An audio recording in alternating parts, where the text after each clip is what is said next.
Compare today's marijuana industry to back when you were in the business.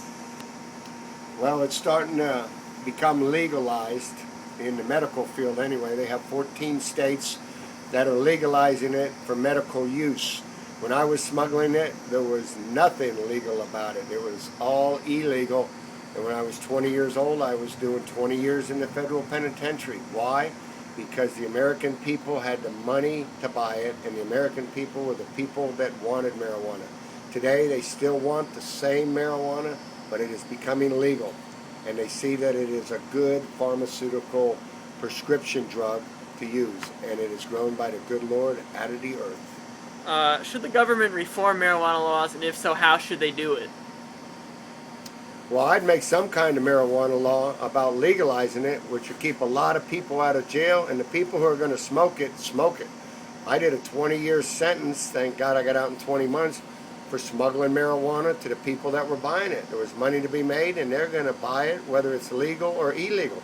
So for the government, they should legalize it to keep the money in the country and keep it from going to other countries in South America, Jamaica, Thailand. If we're going to sell it, we should sell it in this country, tax it, and keep the money in our country, not let it go out of the country. Are anti-marijuana commercials, like Above the Influences commercials that I showed you, effective ads, and do they influence kids to get away from drugs? I feel that they do. Once someone gets into drugs, or whatever their demon shall be, they know if they're doing right or wrong, and or if they have a problem with it.